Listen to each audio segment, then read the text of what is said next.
Fortnite's live event brought a massive explosion, and now we are at the end game. We're plunging straight into the Marvel Part 2 season, and what, or more importantly, who caused this event will be exposed, so watch this video until the end because it gets crazy. All of this has been foreshadowed since the very beginning of this chapter, and while we thought the story felt, a little off, let's first connect the dots for ya. It all kicked off when we stepped foot on the new island as Agent Jones paired up with an organization called the Underground, a movement led by Hope. This group was created to spy on and fight a huge crime syndicate known as the Society. Surprisingly, Hope knows them a little too well, as their co-leader Valeria is her sister. And this fight would quickly become personal for Jones too, as the Society's goals were unclear at this point. That's until they went too far, kidnapping Peely and sending a ransom note straight to Jones's door. It was at this moment their true plan was starting to unfold, as they used kidnapping to extort Jones for information. Valeria hoped he would expose the location of a mysterious artifact that she was hunting for, a box that is critical to the storyline and has influenced every single event of Chapter 5, including the one that just happened. In reality, he knew nothing about the box and threw all his resources into staging a rescue mission to get Peely back.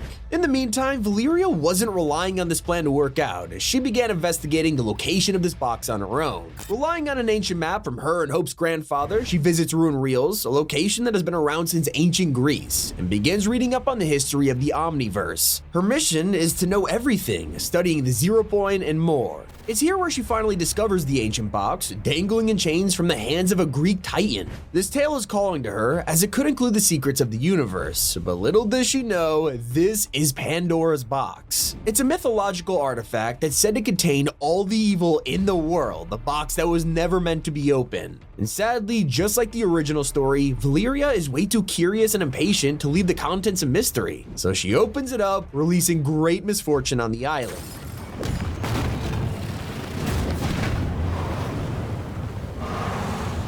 The very same gods who left this artifact here are the ones it unleashes, and Zeus the king is furious about mortals ignoring his instructions to never open it. He decides they're not worthy of being around and reveals his plan to destroy all mortal kind. But this is all brewing in the background of our main story. During the commotion around Pandora's box, Jones staged his rescue mission and took the Society by surprise, freeing Peely and leaving their group in ruin. Ironically, this is where the gods were unleashed and swept down to finish the Society off, destroying them for good. We got to watch as each god took on a different member of the group, wiping them out as punishment for opening the box and stealing the Greek medallions for power. In the ruins, the Underground comes in and takes over their bases, with Hope left wondering what to do about Zeus's bloodlust. And that is when Valeria emerged from the shadows. She managed to get away from the reckoning and is starting to distance herself from the Society, becoming obsessed with knowledge rather than power. For that reason, Hope begins to forgive her, explaining this isn't how she wanted things to go, but they had no choice. As her sister, Hope can only leave her with a stern warning: do not poke around with these gods, otherwise she risks angering them even further. Hope is glad that she took on the Society, but she wasn't able to do it fast enough, now leading her to deal with a pantheon of gods who are trying to punish humanity for unleashing pure evil. However, we do have some Greeks on our side, like Medusa, who decides to fight for the mortals. While you may know her as someone who will turn anyone to stone just from looking at her, she reveals that they're actually made up stories. She's not a monster, it's a legend to make mortals fear her. Remember the age-old tale of Perseus chopping off her head? He actually saved her in this universe, and is an ally standing up to the gods with her. In fact, Zeus's own daughter Aphrodite thinks this vengeful mission to vanquish mortals, it's insane, and helps recruit more gods to her cause like Artemis. So by rallying together a ton of powerful beings, along with help from Hope and the Underground, it is war against Zeus. Immediately, we disable artifacts, which he stole from Medusa, weakening his power. Turns out Zeus had put all of his energy into these artifacts along with a crackling hourglass, except this plan would backfire massively. All we had to do was destroy this hourglass of doom and he would be vulnerable. It's here we began to take advice from a mysterious character who could see into the future, known only as the Oracle. They would help by giving us a strategy for the war, while warning of a dark prophecy involving choking dust and dark skies. And so after months of fighting, we came to the final battle against the King of the Gods. It is here where he sent out a ton of lightning strikes before we finally foil his plan, defeating Zeus for good. Except those strikes had an opposite effect. Instead of damaging us, they released a huge amount of energy, powering up Pandora's box, which had been lying dormant for months.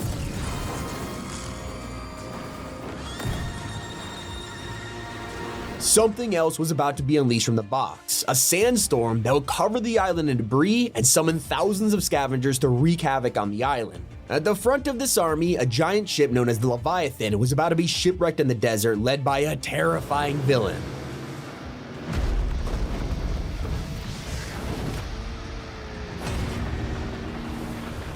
Introducing Megalodon, the Lord of the Wasteland. With his band of marauders, he's here to raze the island to the ground. This guy is juiced up on an otherworldly substance known as nitro. Thanks to this unique armor, he can literally put this liquid into his veins to give him superpowers. Don uses this in his whole operation, even powering the Leviathan with nitro. He stepped foot on an island where the gods have fled to another realm, with Hope walking up the steps of Mount Olympus and sitting on the throne that once belonged to Zeus. Except that's when they turned on the radio to hear a terrifying transmission. I am the voice of the wasteland. I am the stalking beast in the night, the roaming teeth in the deepest waters. I am the last thing you see before the darkness takes hold, and that sad mountain monument to the banished gods. Your only god now is me, dear ones. Here's the thing, after plummeting into the island, the Leviathan's tank is empty, and Megalodon needs a quick way to get a top off. That's when he scouts the wasteland and discovers the Holy Grail, a nitro refinery run by the Machinist. Her career relies on digging into the sand, mining it, and creating the fuel that he so heavily needs. One of the benefits of nitro is how it can provide pure speed. When we put it in a car, it runs insanely efficient compared to gas. And when you inject it into people like Megalodon, let's just say they're pretty much unstoppable. So without it, he basically has no power, and that's why with the Machinist's help, he begins to construct a pipeline from Redline Rig directly to his ship. Now, after defeating the Society and the Pantheon of Gods, Hope can't catch a break. She's already preparing to face Megalodon too. I've been watching Megalodon. I don't like what I see. The man's a full-blown wannabe tyrant. He wants to take the island, and he might just be strong enough. Recruiting new soldiers like Rust, a Wastelander, and Bride Raider, whose life was ruined by the sandstorm, she begins to slowly expand the underground further. We help her collect gems belonging to Pandora's box, which were left behind after its last activation. Except every time we touch the box, nothing good comes of it, leading Jones to feel a little bit cautious. He warns Hope that she hasn't exactly been keeping out of trouble, and with Valeria's past, her family has a reputation for making things worse. After all, Jones has a lot of history with the Zero Point, and searching for meaning with power like that, he knows these objects can make you lose yourself. We keep collecting Pandora gems, and Hope becomes insistent on doing this despite Jones's warnings. And it comes to the final one, hidden away in Megalodon's stash. As we steal it and put all 4 gems together, they show constellations, Hope's hat, a sword, a helmet, and the logo of Ghost from all of those years ago. Well, let's just say Dawn isn't taking it well. That broken has-been named Jones, and the charlatan artist calling herself Hope. They are collecting my precious baubles, my Pandora gems, and it is irritating. Those are mine. They cannot have them. If you love me, or if you fear me, bring me their heads. Here is where something sinister happens to Hope as she begins to have visions of a much more terrifying threat. It appears Megalodon has been guided this whole time by a character in the shadows, someone with ulterior motives. You will not stop me. I have been assured of this by a wise friend. These visions come with headaches as she gazes into the future, revealing a cloaked figure that is working with our villainous Lord of the Wasteland. Graffiti begins to pop up around the island as onlookers draw someone who appears to be stalking them. We spot the Wanderer on a car with Megalodon and his marauders. Now that the 4 gems are connected, the source of these headaches begins to reveal itself. The Oracle, who once gave us this prophecy of choking dust, has returned, feeding visions into Hope's brain as she begins to tell us more about this terrifying future. The Wanderer may be hiding in the shadows, but they are secretly influencing the battle, and they might not even be helping Megalodon. It appears they are only working for themselves. Their identity is a total mystery, and yet over in the snowy mountains, one man has a sneaking suspicion. Here a bunker has been sealed shut until someone tracked it down and revealed the contents inside. That man is Magneto. He's come from the Marvel Universe in search of Weapon X. He breaks him free from the bunker before looking into the Wanderer. While Magneto's appearance feels random, it's not the first time a Marvel character has suddenly arrived on the island.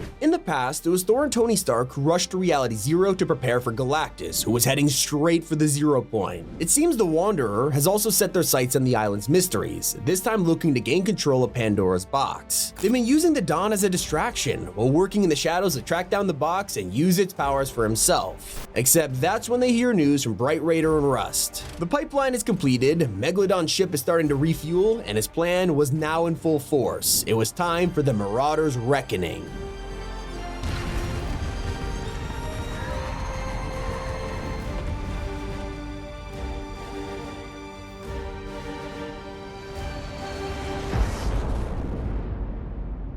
It's now been confirmed the Wanderer is someone we knew all along, Dr. Doom. He's been surveying the island for quite some time, but now he has betrayed Megalodon and hijacked the Leviathan plan just to expose Pandora's box, and with it, he can now rule Reality Zero for himself. Magneto, Hope, and the Oracle are now preparing for a crucial battle to fight him, except it seems Dr. Doom is gonna bring an army of his own. The Fortnite Island is about to become another battleground for Marvel characters as we try to stop Doom at any cost. Everything has revolved around Pandora's box. The curiosity of people like Valyria brought evils to this island, such as the Greek gods and the Desert of Marauders. But they are nothing compared to Dr. Doom, who will threaten the island one last time. Finally, we are at the end of 8 months of build-up, and with the latest live event, it shows how serious things are getting. That is the entire Chapter 5 story explained so far. Please support us using code T5G in the item shop if you buy the Battle Pass. It really does mean the world. It's been Tommy, and keep it here on Top 5 Gaming.